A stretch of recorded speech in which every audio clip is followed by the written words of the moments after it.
சனிக்கிழமை 2வது ப்ரோமோ வந்து ரிலீஸ் ஆயிருக்குது. அதாவது பார்வதி, திவாகர்லாம் வந்து பார்த்தீங்கன்னா, ஒரு டாஸ்க் நடந்துட்டு இருக்கும்போது ஏதாவது பெர்ஃபார்ம் பண்ணி கவுண்டர் தீர்ந்து போச்சுன்னா என்ன பண்ணுவாங்க? ஓன்னு வாந்தி எடுப்பாங்க. ஸோ அதைத்தான் வந்து விஜய் சேதுபதி வாந்தி எடுத்து காட்டியே வந்து பேசி காட்டியிருக்கிறாப்புல. எவ்வளோ இரிட்டேட் ஆயிருந்தா இந்த கண்டென்ட் கொடுக்கும்போது அவர் பேசி ஆகணும்னு சொல்லி வந்து பேசியிருப்பாப்புல. பார்வதி நம்ம திவாகர் வேன்னு சொல்லி வந்து கக்கி அவர் பேசி காட்டியிருக்கிறாப்புல. எஃப்ஜே அப்படின்னு சொல்லி எஃப்ஜேயும் கக்கி பேசி காட்டியிருக்காப்புல. இதெல்லாம் பார்க்கும்போது வெளியிருந்து பார்க்குற ஆடியன்ஸுக்கு எப்படி இருக்கும் அது? வாந்தி எடுக்கிற மாதிரி நீங்கள் பண்ணிங்கன்னா அது பார்க்க அட்ராக்டிவாக இருக்குமா? அது வந்து எப்படி அவங்க ரசிப்பாங்க முதல்ல?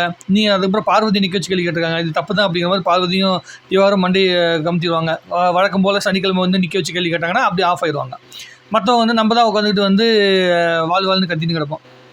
அதாவது நீ ஒரு ப்ரோக்ராம் பண்ணியிருக்கீங்க, எத்தனை இடத்துல வந்து நீங்கள் ஹோஸ்ட் பண்ணியிருக்கீங்க, நீ விஜே தானே நீங்கள் விஜே பாருன்னு வந்து நின்றுக்கிட்டு ஒரு ப்ரோக்ராம் நடத்தும்போது உங்களோட ப்ரோக்ராம் யாராவது இப்படி நடந்துக்கிட்டாங்கன்னா உங்களுக்கு எப்படி இருக்கும்? பார்க்க நல்லா இருக்குமா? நான் எல்லா ப்ரோக்ராம் நடத்தினா தான் இதே மாதிரி நான் பண்ணிகிட்டே இருந்தால் உங்களுக்கு பிடிக்குமா?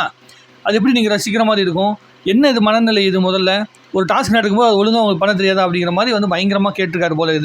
இது வந்து டோஸு, இது வந்து சரியான ஆட்டிடியூட் கிடையாது அப்படிங்கிறது விஜய் சேதுபதி வந்து சொல்லியிருக்கிறாப்புல. ஸோ இதை தான் இன்றைக்கி இன்னொரு டிஸ்கஷன், இது ஒரு 5-10 நிமிஷம் போகும்னு நினைக்கிறேன். இதையும் பார்க்கணும். அதுக்கப்புறம் அடுத்த கட்ட நடவடிக்கை என்ன, எவிக்ஷன் ப்ராசஸில் யார் நடந்திருக்காங்க அப்படிங்கிறது ஆல்ரெடி அடுத்த வீடியோவில் வருது உங்களுக்கு, அதுவும் பார்த்துருங்க. தெளிவான ஒரு ஐடியாவில் வந்து என்னோட பாயிண்ட் ஆஃப் வியூ என்ன சொல்லியிருக்கேன்னு அது அடுத்த வீடியோவில் வருது, இன்னும் ஒரு 10 நிமிஷத்தில் வரும். ஸோ இந்த ப்ரோமோவை பொறுத்த வரைக்கும் இதுதான் கண்டென்ட்டு. கனியை நிற்க வச்சு கேட்டிருக்காரு. அதே மாதிரி கனி, எஃப்ஜே 2 பேர் நின்றுருக்காங்க. இந்த பக்கம் திவாகர், பார்வதி 2 பேரும் மொத்தம் 4 பேர் நிற்க வச்சு கேள்வி கேட்டிருக்காங்க. ஸோ இந்த 4 பேர் தான் இந்த மார்க்கிங் பண்ணுறது, அவசரப்பட்டு வார்த்தை விடுறது. போன வாரமே வந்து எஃப்ஜேக்கு வந்து நிறைய வார்னிங்லாம் கொடுத்தாங்க. நீ பேசுறது சரி கிடையாது, இப்படிலாம் பேசக்கூடாது, பார்த்து பேசணும், முதல்ல வந்து கலாய்க்கும் போது வார்த்தை விட்டுற, அதுக்கப்புறமேட்டு மறுபடியும் வந்து உணர்ச்சிசப்பட்டு இன்னும் பெருசாக வார்த்தை விட்டுற அப்படிங்கிற மாதிரிலாம் சொல்லிட்டு இருந்தாங்க. பார்வதிக்கு திவாகருக்கும் ஒரு பெரிய டீட்டெயிலிங்கான ஒரு பெரிய ரிப்போர்ட்டே கொடுக்கலாம்.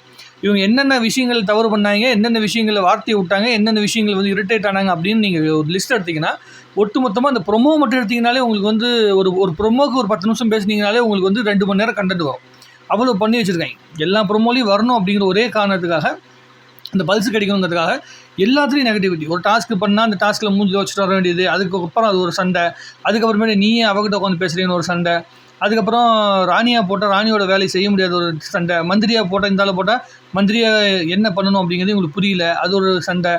அப்புறம் ஆப்போசிட் மன்னர் வந்து ஒரு விஷயத்தை கலாய்க்கிறதுக்காக பண்ணாங்கன்னா இவங்களுக்கு கலாய்க்கிறதுக்கு ஆப்ஷன் இல்லை அப்படின்னா வாந்தி எடுக்க வேண்டியது. இந்த மாதிரி ஒவ்வொரு விஷயங்களையும் நான்சிங்காக போயிட்டு வந்து இது வந்து இரிட்டேட் பண்ணுற மாதிரி இருக்கிறதுங்கிறது வேறு, அருவருக்கத்தக்க மாதிரி இருக்குது, ஒரு மனநிலை வருது இல்லை, அதுதான் மிகப்பெரிய பிரச்சனை. அதை வந்து பண்ணாதீங்க அப்படிங்கிற மாதிரி வந்து விஜய் சேதுபதி வந்து அட்வைஸ் பண்ணியிருப்பாருன்னு நினைக்கிறேன். ரொம்ப இரிட்டேட் ஆகி திட்டிருப்பாருன்னு நான் நினைக்கிறேன். ஸோ நானாக இருந்தாலும் பயங்கரமாக திட்டிருப்பேன். இது வந்து எந்த விதத்துலையுமே ஏற்றுக்கொள்ள முடியாத ஒரு ஆட்டிடியூட். ஒரு கேம் ஆடிட்டு இருக்கும்போது இந்த மாதிரி ஆட்டிடியூடு எந்த விதத்துலையும் ஏற்றுக்கவே முடியாது. ப்ளஸ்ஸு இது ஒட்டுமொத்த மக்களும் பார்க்குறாங்க, குழந்தைங்களும் ப்ரோக்ராம் பார்க்குறாங்க அப்படிங்கிற மாதிரி இருக்கும்போது அந்த இடத்துல இந்த மாதிரி விஷயங்கள் பண்ணால் இதைத்தானே வீட்டில் அவங்களும் பண்ணுவாங்க.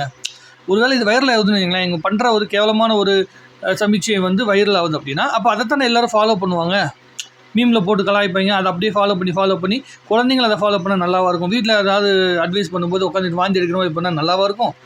இது என்ன மனநிலையோ, ஸோ அது எப்படி நடக்குதுன்னு பொறுத்து வந்து பார்ப்போம். திவாகருக்கு நம்ம எந்த விதத்துலேயுமே காம்ப்ரமைஸ் பண்ண முடியாத அளவுக்கு எல்லா விஷயங்களும் இந்த வாரம் பண்ணிட்டாரு. கத்துன்னு கத்தி கதறியிருக்காப்புல. ஸோ அந்த எல்லா கத்தலுக்கு உண்டான முடிவுகள் இன்றைக்கி தெரிஞ்சிடும் அப்படின்னு சொல்லியிருக்கிறாங்க. கிட்டத்தட்ட திவாகர் வந்து இன்றைக்கி தான் வந்து சட்டல் சாத்திட்டு கிளம்ப போகிறார் அப்படிங்கிற மாதிரிலாம் சொல்லி கேள்விப்பட்டிருக்கிறேன். ஸோ அது என்ன நடக்குதுங்கிறத பொறுத்து வந்து பார்ப்போம். ஸோ இன்றைக்கி 2வது ப்ரோமோ இன்ட்ரெஸ்டிங்கான ப்ரோமோ தான். அதுக்கப்புறம் அதாவது இன்ட்ரெஸ்டிங்காக நம்ம என்ன கேட்கணும்னு நினச்சிட்டு இருந்தோமோ, நம்மளுடைய உள் மனசுக்குள்ளே என்ன ஆதங்கமாக இருந்துச்சோ அதை விஜய் சேதுபதி ஒரு வார்த்தைக்கு கேட்டிருக்காரு. அது ப்ரோமோவில் வந்ததுக்கு ஒரு சந்தோஷம். ஸோ ப்ரோக்ராம் பார்க்கறதுக்கு ஒரு ரீசன் நமக்கு வந்து மாட்டிருக்குது. அந்த ரீசனுக்காக நான் வந்து வெயிட் பண்ணின்னுக்கிறேன். உங்களுக்கு என்ன தோணுங்கிற நீங்கள் கமெண்ட் எழுதுங்க. மீண்டும் சந்திப்போம், பேசுவோம்.